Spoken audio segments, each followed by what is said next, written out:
In the name of Allah, gracious and merciful. You are with Muhammad Kamran, and today we are going to study a very important but a short topic, and that is shielding effect. Last time हमने पढ़ा atomic size के मुतालिक, उसके trend के मुतालिक, और वो कौन सी चीज़ें थी जो इफ़ेक्ट करती थी एटॉमिक साइज़ को। और आज हम पढ़ने वाले हैं शील्डिंग इफेक्ट। तो डियर स्टूडेंट, सबसे पहले इसकी डेफिनेशन देख लें वो क्या है, जो कि आपकी बुक में मौजूद है। वो है electron present in the inner shell shields और screen the force of attraction of the nucleus felt by the outermost electron या वैलेंस इलेक्ट्रॉन। नहीं समझ आई? समझ लेते हैं। हमारे पास ये एक एटम है और ये इस एटम के मौजूद हैं डिफरेंट शेल्स, और ये एंड पर यहां ये वाला ब्लू कलर से मैं जो शो कर रहा हूं आपको, this is outermost shell. जो इलेक्ट्रॉन सबसे बाहर वाले शेल में मौजूद होते हैं उन्हें आप कहते हैं वैलेंस इलेक्ट्रॉन या आउटर मोस्ट शेल्स इलेक्ट्रॉन। तो मैं इधर लिख देता हूं शॉर्ट फॉर्म में कि इसे हम क्या कहते हैं, वैलेंस इलेक्ट्रॉन्स। तो ये हमारे वैलेंस शेल्स के क्या हैं, इलेक्ट्रॉन्स हैं। और ये रहा हमारा न्यूक्लियस, एटम का न्यूक्लियस। अब ये न्यूक्लियस है, ये वैलेंस शेल के इलेक्ट्रॉन हैं, और आप इस बात को जानते हैं कि न्यूक्लियस इलेक्ट्रॉन को अपनी तरफ अट्रैक्ट करता है। न्यूक्लियस बजाते खुद पॉजिटिव होता है और ये नेगेटिव चार्ज वाले इलेक्ट्रॉन को अपनी तरफ खींचता है, अट्रैक्ट करता है।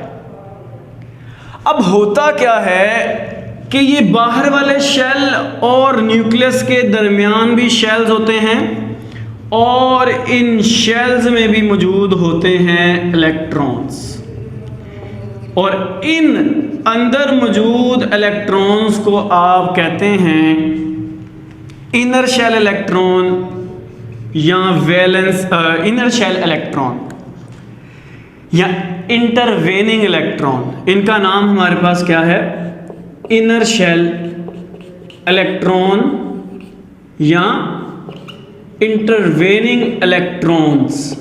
तो ये हमारे पास क्या है, इलेक्ट्रॉन्स। अब जब न्यूक्लियस क्या करता है, इलेक्ट्रॉन को अपनी तरफ कशिश कर रहा होता है, तो जो न्यूक्लियस है ये बाहर वाले शेल के इलेक्ट्रॉन्स को अपनी तरफ पूरी ताकत से खींच नहीं पाता। क्यों नहीं खींच पाता? क्योंकि ये अंदर वाले electrons, intervening electrons, inner shells electron बाहर वाले इलेक्ट्रॉन पर इसकी कशिश को पूरा पहुंचने नहीं देते, लगने नहीं देते, शील्ड करते हैं, स्क्रीन करते हैं। कभी तलवार बाजी आपने देखी हो कि जो तलवार से लड़ रहा होता है उसके लेफ्ट या राइट हैंड पर एक वो प्लेट नुमा स्ट्रक्चर लगा होता है जिससे वो वार रोकता है तलवार का, उसे हम शील्ड कहते हैं। यहाँ स्क्रीन मतलब पर्दा होता है, रुकावट को कहते हैं स्क्रीन। तो पता ये चला कि जो अंदर वाले इलेक्ट्रॉन हैं वो शील्ड करते हैं, रोकते हैं पूरी की पूरी अट्रैक्शन को, बाहर वाले इलेक्ट्रॉन्स पर लगने नहीं देते। किसकी अट्रैक्शन को? न्यूक्लियस की अट्रैक्शन को, न्यूक्लियस की अट्रैक्शन को। तो इसको हम क्या कहते हैं, शील्डिंग इफेक्ट। इसको हम एक एग्जांपल से समझते हैं। फर्ज करें यहाँ पर एक पेडिस्टल फैन मौजूद है। पेडिस्टल फैन मोस्टली आपको पता ही होगा, वो जो पंखा होता है ज़मीन पर रखा होता है, यूं इधर उधर जो है वो घूम रहा होता है, उसको पेडिस्टल फैन। तो यहाँ पेडिस्टल फैन पड़ा हुआ है, तो ये एक आदमी उस पंखे के सामने बैठा हुआ है, इसको पंखे की पूरी हवा आएगी। लेकिन अगर क्या हो, इस आदमी के आगे एक आदमी आ जाए, इस आदमी के आगे एक आदमी आ जाए तो पंखे की हवा पहले इसको मिलेगी, फिर उसके बाद इधर हवा पहुंचने के बाद इस तक पहुंचेगी। इस तक उतनी हवा नहीं पहुंचेगी जिस जितनी इस तक पहुंच रही होगी पहले वाले बंदे तक। तो पहले वाले बंदा क्या कर रहा है, इस हवा को पिछले वाले पर जाने से रोक रहा है। इसको कहते हैं शील्डिंग इफेक्ट या स्क्रीनिंग इफेक्ट। होपफुली ये एग्जांपल आपके लिए हेल्पफुल साबित होगी कि ये पंखा यहाँ पर जो लगा हुआ है वो न्यूक्लियस है, और ये बाहर जो मौजूद आदमी खड़ा है ये बाहर वाला इलेक्ट्रॉन है, और इसके अंदर वाले जो ये दो इलेक्ट्रॉन्स हैं ये इनर इलेक्ट्रॉन्स, ये क्या करते हैं, इस पर न्यूक्लियस की अट्रैक्शन को मुकम्मल लगने नहीं देते। इसको क्या कहते हैं, शील्डिंग इफेक्ट या स्क्रीनिंग इफेक्ट। तो डियर स्टूडेंट्स, हमने डेफिनेशन को क्लियर कर लिया। आसान से आसान तरीन अल्फाज में अगर मैं कहूँ, ये अंदर वाले इलेक्ट्रॉन न्यूक्लियस की अट्रैक्शन को बाहर वाले इलेक्ट्रॉन पर पहुंचने से पहले पहले क्या कर देते हैं, रिड्यूस कर देते हैं, और बाहर वाला इलेक्ट्रॉन न्यूक्लियस की पूरी अट्रैक्शन को फील करता नहीं, उस पर न्यूक्लियस की पूरी अट्रैक्शन लगती नहीं। इसको कहते हैं शील्डिंग इफेक्ट या स्क्रीनिंग इफेक्ट। अब एक बात बड़ी मजे की है, इस पर न्यूक्लियस का पूरा चार्ज लग रहा है, पूरा चार्ज लग रहा है न्यूक्लियस का, लेकिन जो बाहर वाले इलेक्ट्रॉन्स मौजूद हैं ये इस पर पूरे का पूरा न्यूक्लियर चार्ज फील नहीं हो रहा। इसको कहते हैं जी इफेक्ट, या इसका दूसरा नाम है जो इस तक चार्ज हो रहा है इफेक्टिव न्यूक्लियर चार्ज। मतलब वो चार्ज जो इसका है एक्चुअल इस पर नहीं लग रहा, इफेक्ट होकर लग रहा है, रिड्यूस होकर लग रहा है, तो हम कहते हैं इफेक्टिव न्यूक्लियर चार्ज, या उसका दूसरा नाम है जेड इफेक्ट। तो बच्चों हमने डेफिनेशन क्लियर कर ली। डेफिनेशन क्या था कि जो इनर मोस्ट शेल के इलेक्ट्रॉन हैं वो बाहर वाले इलेक्ट्रॉन्स पर न्यूक्लियस की कशिश को पहुंचने से रोकते हैं, स्क्रीन करते हैं, शील्ड करते हैं। इस अमल को क्या कहते हैं, शील्डिंग इफेक्ट। बच्चों ट्रेंड पढ़ने से पहले याद रखिएगा, ट्रेंड पढ़ने से पहले 3 बातें मैं आपको बताता चलूं, बहुत अहम बातें। ये 3 बातें आपको समझ आ गई, ट्रेंड समझना मुश्किल है ही नहीं। लास्ट टाइम मैंने आपको बताया था जो ग्रुप होता है, जो ग्रुप और पीरियड रिप्रेजेंट करता है नंबर ऑफ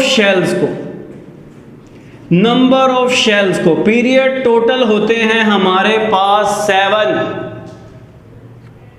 1 से लेके 7 तक। तो जो पहले पीरियड के मेंबर होते हैं उनके पास 1 शेल होता है, दूसरे वालों के 2 होते हैं, तीसरे वालों के 3, चौथे वालों के 4, 7वें वालों के 7 शेल होते हैं। पीरियड अगर आप देखें ना, पीरियोडिक टेबल के अंदर मौजूद है। तो जितना पीरियड नंबर होता है उतने ही उस एलिमेंट की जो रो होती है उसके पास क्या मौजूद होते हैं, शेल्स होते हैं। दूसरा, ग्रुप हमें ये बताता है कि वैलेंस शेल में इलेक्ट्रॉन कितने हैं। पहले ग्रुप के बाहर 1 इलेक्ट्रॉन होता है, दूसरे के बाहर 2 होते हैं। तो group number represent the number of electron in the normal group. तो बच्चों ट्रेंड पढ़ने से पहले याद रखें, आपने एक बात पढ़ ली, पीरियड बताता है नंबर ऑफ शेल्स को। तो याद रखें, एक पीरियड के अंदर जो शेल होता है वो कांस्टेंट होता है। ये बात गलत नहीं होगी अगर मैं ये कह दूं कि शील्डिंग इफेक्ट का जो ट्रेंड है वो डिपेंड करता है, वो मुनहसिर है किस पर, नंबर ऑफ शेल पर। अब पीरियड के अंदर शेल कांस्टेंट है तो शील्डिंग इफेक्ट भी क्या होगा, कांस्टेंट। मैं दोबारा बात को दोहराता हूं, पीरियड में नंबर ऑफ शेल कांस्टेंट है जिसकी वजह से शील्डिंग इफेक्ट भी क्या है, कांस्टेंट। मसलन हमने लास्ट टाइम भी एक मिसाल डिस्कस की थी कि जो लिथियम है, लिथियम के पास 2 शेल होते हैं, और ऑक्सीजन के पास भी 2 ही शेल होते हैं, पहले में 2 इलेक्ट्रॉन और बाहर वाले में 6 इलेक्ट्रॉन। लिथियम के पहले में 2, बाहर वाले में 1। इनके नंबर ऑफ शेल सेम है क्योंकि ये एक ही पीरियड के मेंबर हैं, lithium, beryllium, boron, carbon, nitrogen, oxygen. तो ये एक ही पीरियड के मेंबर्स हैं, इनके शेल भी सेम हैं, इनका शील्डिंग इफेक्ट भी क्या होगा, कांस्टेंट होगा। So in period shielding effect remain constant. बात करते हैं ग्रुप की। पहले ग्रुप की मैं अक्सर मिसाल देता हूं, तो हम कहते हैं कि पहले ग्रुप के जो एलिमेंट हैं वो क्या हैं, वो हैं ली ने की रब से फरियाद। असल में ये समझाने के लिए होता है। Hydrogen, lithium, sodium, potassium, then rubidium, then caesium and then francium.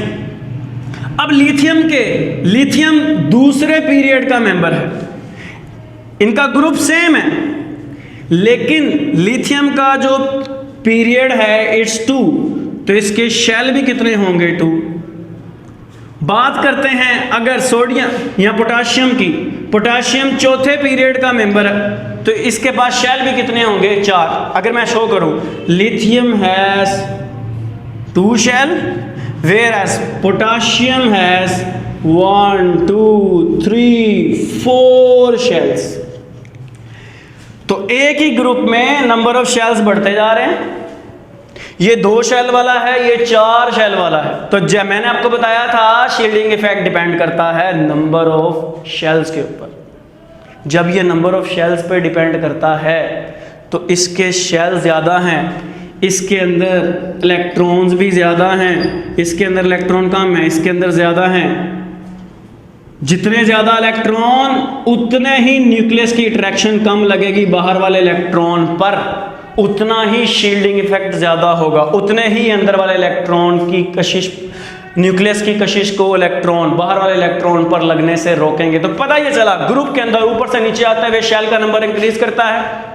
Shell के नंबर इंक्रीज करने के बाद उनका जो शील्डिंग इफेक्ट है वो भी क्या करता है बच्चों, इंक्रीज करता है। तो हमने आज इस पूरे टॉपिक को डिस्कस कर लिया, यानी हमने पहले डेफिनेशन पढ़ी, डेफिनेशन पढ़ने के बाद हमने जी इफेक्ट को भी समझा और फिर हमने इसको ट्रेंड को भी पढ़ा। ट्रेंड पढ़ने के बाद हमने इस टॉपिक को क्लियर कर लिया। It is the very important short question of the Lahore board. अगर आप चाहते हैं कि आप ग्रुप्स की स्टडी करें तो आप यहाँ पर क्लिक करें। अगर आप चाहते हैं कि आप एटॉमिक साइज पढ़ें, नीचे वाले आइकन पर क्लिक करें। Thanks for watching.